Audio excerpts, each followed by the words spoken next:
ஜப்பானில் இலங்கையர்களுக்கு அதிக தொழில் வாய்ப்புகள். ஜப்பானிய தூதுவர். யாழில் கைது செய்யப்பட்ட இந்திய கடற்தொழிலாளர்களுக்கு விளக்கமறியல் நீடிப்பு.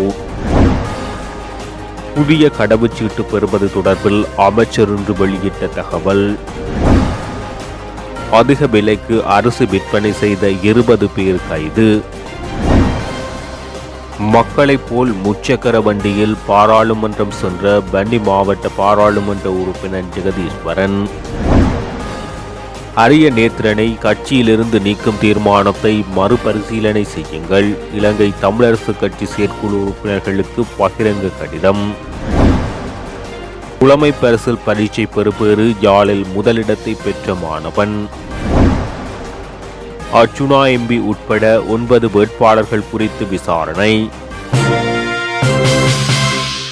கிழக்கு மாகாணத்தில் சுற்றுலாத்துறையின் மேம்பாட்டுக்கு ஜப்பான் தொடர்ந்து ஆதரவளிக்கும் என்பதுடன் ஜப்பானில் இலங்கையர்களுக்கான அதிகளவான தொழில் வாய்ப்புகளும் ஏற்படுத்தப்பட்டுள்ளதாக இலங்கைக்கான ஜப்பானிய தூதுவர் அக்கியோ இசோமோட்டா தெரிவித்துள்ளார். இலங்கை நாட்டுக்கான ஜப்பானிய தூதுவர் மட்டக்களப்பு ஒல்லாந்தர் கோட்டைக்கு விஜயம் மேற்கொண்டு பார்வையிட்டார். இலங்கை நாட்டுக்கான ஜப்பானிய தூதுவர் அக்கியோ இசோமோட்டோ உள்ளிட்ட தூதுவர் ஆலய அதிகாரிகள் குழுவினர் மட்டக்களப்பில் உள்ள பல சுற்றுலா தலங்கள் உள்ளிட்ட சமய தலங்களையும் பார்வையிட்டனர். இதன்போது குறித்த தூதுவர் உள்ளிட்ட குழுவினர் மட்டக்களப்பில் உள்ள மிகவும் பழமை வாய்ந்த சுற்றுலா தலமாக திகழ்கின்ற ஒல்லாந்தர் கோட்டையை பார்வையிட்டதுடன் மட்டக்களப்பின் சிறப்பம்சங்கள் தொடர்பாகவும் கேட்டறிந்து கொண்டதுடன் மட்டக்களப்பு மாவட்டத்துக்கான தமது விஜயம் தொடர்பில் தாம் மகிழ்ச்சியடைவதாக தெரிவித்துள்ளார்.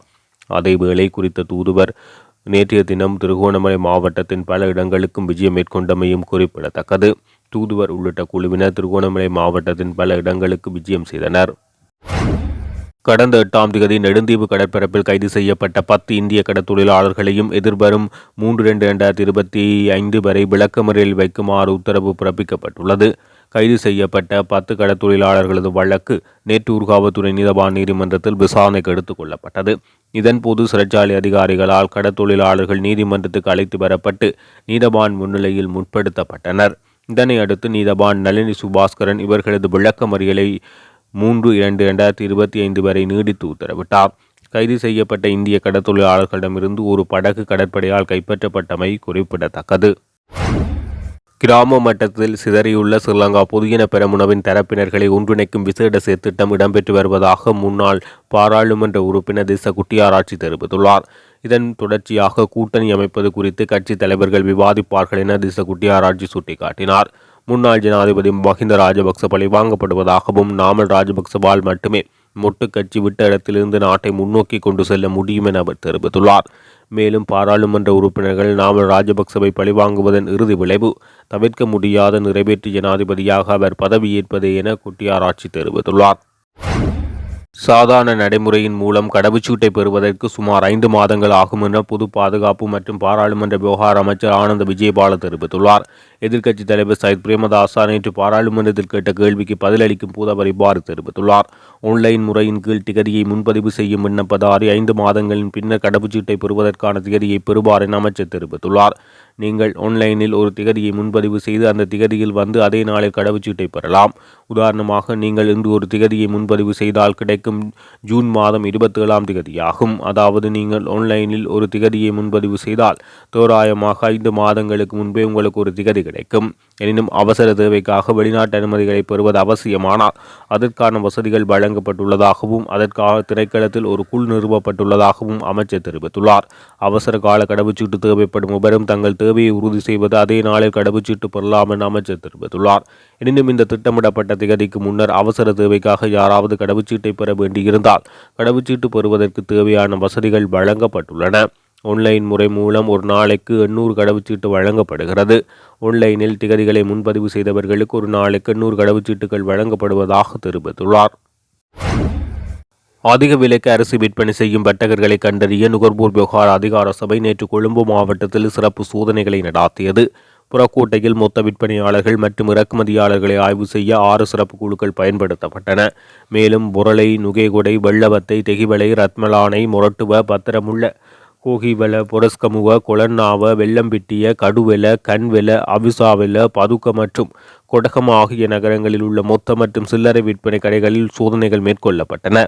அதிக விலைக்கு அரிசி விற்பனை செய்த 20க்கும் மேற்பட்ட வியாபாரிகளுக்கு எதிராக சட்ட நடவடிக்கை எடுக்கப்பட்டுள்ளன. அதே நேரத்தில் அரிசியை மறைத்து வைத்திருந்த ஒரு வியாபாரி மற்றும் காலாவதியான அரிசியை சேமித்து வைத்திருந்த ஒரு கடையையும் அதிகாரிகள் சோதனை செய்தனர். அதிக விலைக்கு அரிசி விற்பனை செய்யும் வியாபாரிகளை கண்டறிய நுகர்வோர் விவகார அதிகார சபை நாட்டின் அனைத்து மாவட்டங்களிலும் தொடர்ச்சியான சோதனைகளை மேற்கொண்டு வருகிறது. சட்டம் கடுமையாக அமுல்படுத்தப்பட்டு இரவில் கூட சிறப்பு பரிசோதனைகள் மேற்கொள்ளப்படுகின்றன. சாதாரண மக்களைப் போல் தேசிய மக்கள் சக்தியின் பன்னி மாவட்ட பாராளுமன்ற உறுப்பினர் ஜெகதீஸ்வரன் முச்சக்கர வண்டியில் நேற்றைய தினம் பாராளுமன்ற அமர்வுக்கு சென்றுள்ளார். வவுனியாவிலிருந்து பேருந்தில் கொழும்பு சென்ற அவர் அங்கு தனது விடுதியிலிருந்து முச்சக்கர வண்டியொன்றை வாடகைக்கு அமர்த்தி அதில் பாராளுமன்றம் சென்று பாராளுமன்ற அமர்வில் கலந்து கொண்டுள்ளார். ஆடம்பரமின்றி மக்களைப் போல் மக்களது துன்பங்களை உணர்ந்தவனாக இவ்வாறு சென்றதாக அவர் குறிப்பிட்டார். தமிழரசு கட்சிக்குள் இருக்கும் சில தமிழ் தேசிய விரோத சக்திகளின் செயற்பாடுகள் எமக்கு பெரும் கவலையை ஏற்படுத்துகிறது. இந்த செயற்பாடுகள் எமது மக்களின் அபிலாசைகளுக்கு எதிரானவையாக இருப்பதுடன் மாத்திரமன்றி தமிழ் மக்களை சிங்களவர்களின் ஆதிக்கத்தின் கீழ் நிரந்தரமாக அடக்குவதற்கும் பங்களிக்கிறது. அதன்படி ஈழத்தமிழர்களின் அபிலாசைகளை முழுமையாக பிரதித்துவப்படுத்தும் அரிய நேத்திரனை கட்சியிலிருந்து நீக்குவது மேற்கொள்ளப்பட்ட தீர்மானத்தை மறுபரிசீலனை செய்யுமாறு வலியுறுத்துகிறோம் என இலங்கை தமிழரசு கட்சியின் செயற்குழு உறுப்பினர்களுக்கு எழுதியிருக்கும் பகிரங்க கடிதத்தில் புலம்பெயர் தமிழ் அமைப்பான ஒருங்கிணைந்த தமிழ் அமெரிக்கர்கள் அரசியல் குழு நடவடிக்கை எடுத்துள்ளது. இது குறித்து அவ்வமைப்பினால் வெளியிடப்பட்டிருக்கும் பகிரங்க கடிதத்தில் தகவல் தெரிவிக்கப்பட்டுள்ளது. இலங்கை தமிழரசு கட்சிக்குள் இருக்கும் சில தமிழ் தேசிய விரோத சக்திகளின் செயற்பாடுகள் எமக்கு பெரும் கவலையை ஏற்படுத்துகிறது. மக்களின் அபிலாசைகளுடன் எதிரானவையாக இருப்பதுடன் மாத்திரமன்றி தமிழ் மக்களை சிங்களவர்களின் ஆதிக்கத்தின் கீழ் நிரந்தரமாக அடக்குவதற்கும் பங்களிக்கின்றது. இவ்வாறானதொரு பின்னணியில் கடந்த தேர்தல்களில் எமது மக்கள் வழங்கிய தீர்ப்புக்கு இலங்கை தமிழரசு கட்சி மதிப்பளிக்க வேண்டுமென விரும்புகிறோம். எமது மக்களின் ஆணையையும் அங்கீகாரத்தையும் பெற்றவர்களை நீக்குவதும் எமது மக்களால் நிராகரிக்கப்பட்ட நபர்களுக்கு புதிய பதவிகளை உருவாக்கி வழங்குவதும் எம்மால் பெரிதும் மதிக்கப்படுகின்ற கட்சியின் எதிர்காலத்துக்கும் எமது மக்களின் எதிர்காலத்துக்கும் பெரும் பாதிப்பை ஏற்படுத்தும். ஆகவே மேற்குறிப்பிட்ட தீர்மானத்தை மீள்பரிசீலனைக்கு உட்படுத்துமாறு வலியுறுத்துகிறோம் என கடிதத்தில் தெரிவிக்கப்பட்டுள்ளது. மியான்மர் ரோஹிங்யா அகதிகள் இலங்கையில் குடிவரவு சட்டத்துக்கு முரணாகவே நாட்டுக்குள் வருகை தந்துள்ளார்கள். இவர்களின் விடயத்தில் அரசாங்கம் மனிதாபிமான அடிப்படையில் செயற்படுகிறது. இருப்பினும் நாட்டின் சட்டத்துக்கு அமைய செயற்பட வேண்டிய அவசியம் காணப்படுகிறது. இவர்களை நாட்டை விட்டு வெளியேற்றுவதற்கு இதுவரை எவ்வித தீர்மானமும் எடுக்கப்படவில்லை. இந்த அரசாங்கம் முஸ்லிம்களுக்கு எதிரானது என்ற முத்திரையை குத்த ஒரு தரப்பினர் முயற்சிப்பது கவலைக்குரியது என வெளிவிவகார வெளிநாட்டு வேலைவாய்ப்பு மற்றும் சுற்றுலாத்துறை பிரதி அமைச்சர் அருண் ஹேமச்சந்திர தெரிவித்துள்ளார். 166 ரோஹிங்யா முஸ்லிம் அகதிகள் கடந்த டிசம்பர் 19ஆம் தேதி சட்டவிரோதமான முறையில் நாட்டுக்குள் வந்தார்கள். கடற்படையினர் இவர்களை மீட்டவர்களுக்கு தேவையான அடிப்படை வசதிகளை வழங்கி தற்போது இந்த எண்ணிக்கை 167ஆக அதிகரித்துள்ளது. நாட்டின் குடிவரவு சட்டத்துக்கு முன்னாகவே இவர்கள் வந்துள்ளனர். எனவே இவ்விடயத்தில் தேசிய கொள்கை ஒன்று அமுல்படுத்தப்பட வேண்டும் என தெரிவித்தார். 2024ஆம் ஆண்டுக்கான தரம் 5 புலமை பரிசில் பரீட்சையில் யாழ்ப்பாணம் மாவட்டத்தில் யாழ் இந்து ஆரம்ப பாடசாலை மாணவன் 186 புள்ளிகளை பெற்று முதலாவது இடத்தை பெற்றார். தரம் 5 புலமை பரிசில் பரீட்சை பெறுபவர்கள் நேற்று மாலை வெளியானது. இதுவரை கிடைத்த தரவுகளின் அடிப்படையில் யாழ் இந்து ஆரம்ப பாடசாலை மாணவன் பரமேஸ்வரன் பிரசோதன் 186 புள்ளிகளை பெற்று மாவட்ட மட்டத்தில் சாதனை படைத்துள்ளார். இதே நேரம் யாழ் டொன் பொஸ்கோ மாணவன் 185 புள்ளிகளை பெற்று மாவட்ட மட்டத்தில் 2வது இடத்தை பெற்றுள்ளார். கடந்த பொதுத் தேர்தலில் போட்டியிட்ட யாழ்ப்பாண மாவட்ட பாராளுமன்ற உறுப்பினர் ராமநாதன் அர்ச்சுனா உட்பட 9 வேட்பாளர்களின் தேர்தல் செலவுகள் குறித்து யாழ்ப்பாண போலீசார் விசாரணைகளை ஆரம்பித்துள்ளனர்.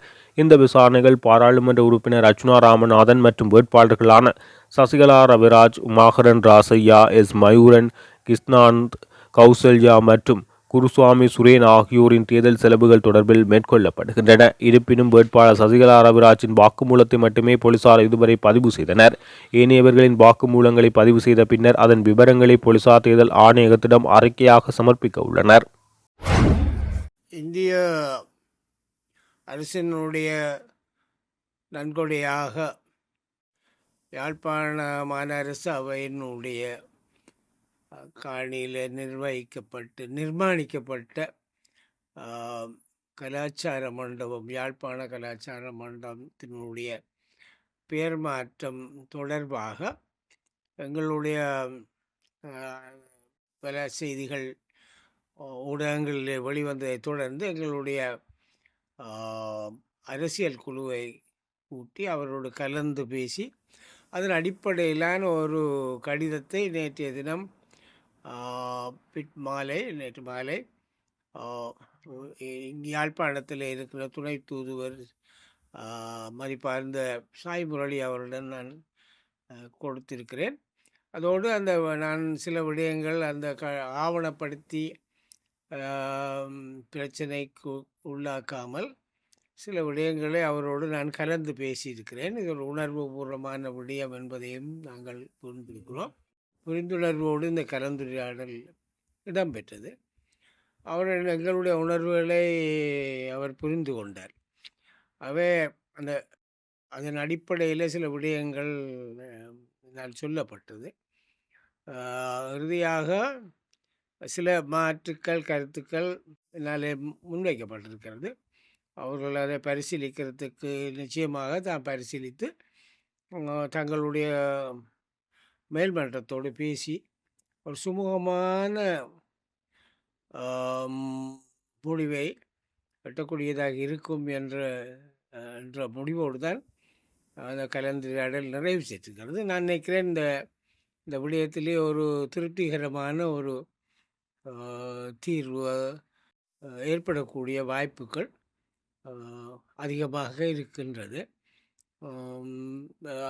இந்த ஏதோ ஒரு மாற்றங்கள் வரும். ஓரளவுக்கு அந்த பெயர் நீக்கங்கள் அல்லது என்ற பேச்சுக்கள் இல்லாமல்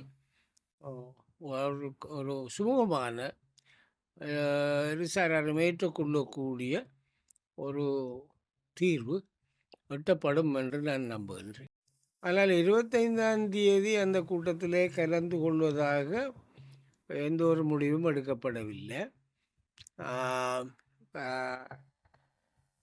அந்த கலந்துரையாடல் அல்லது கட்சிகளோடு பேசுவதற்கு 7 பேர் கொண்ட குழு நியமிக்கப்பட்டாலும் கூட 25ஆம் தேதி அவர்கள் கஜேந்திரகுமார் அளித்த கூட்டங்களுக்கு பங்கு பெற்றுவதை பற்றியான எந்த தெளிவான முடிவும் எடுக்கப்படவில்லை. மறுபடியாக அதில் கலந்து கொள்வார்கள்ன்றது எனக்கு சரியாக தெரியல. ஆனால் நான் அப்போ அந்த முடிவில்லாதபடியால் கலந்து கொள்கிற சாத்தியங்கள் குறைவேண்டு தான் நான் நினைக்கிறேன். ஒருவேளை 2 பேர் போய் கலந்து கொள்கிறார்களோ எனக்கு தெரியாது. ஆனால் கட்சி ரீதியாக நாங்கள் அந்த இதில் கலந்து கொள்வதாக, ஆனால் நாங்கள் மிக தெளிவாக இருந்தார்கள். சொல்லி ஆகணும், கஜேந்திரகுமாராக்களுடைய அந்த அவருடைய ஒஃபரன்னு சொல்லக்கூடிய முன்வைப்பை நாங்கள் நிராகரிக்கல, எதிர்க்கவும் இல்லை. ஆனால் அதை காலப்போக்கில் பரிசீலிக்கலாம் என்ற முடிவோடு தான் இருந்தாங்க. ஆனால் 25ஆம் தேதியில் கலந்து கொள்கிறத பற்றி எனக்கு சரியாக தெளிவாக தெரியல.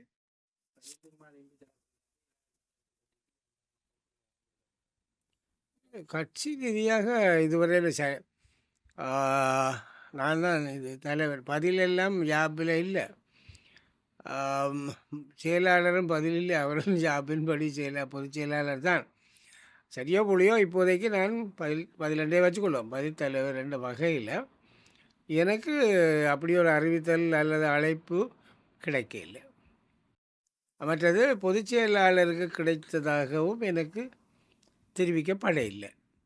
திரு ஸ்ரீதரன் எம்பிட்டு தான் சொன்னால் நீங்கள் அந்த விடயத்தை முதல் முன்வையும் கொண்டு அவர் தான் அந்த விடயங்களை முன்வைத்து விளங்கமாக சொன்னவர். என்ன கதைச்சது, எவ்வாறு கதைச்சது, என்னுடைய இந்த மாதிரி பகிர்ந்து கொண்டு எல்லாம் கதைச்சது ஸ்ரீதரன் அதை பேசினவர்.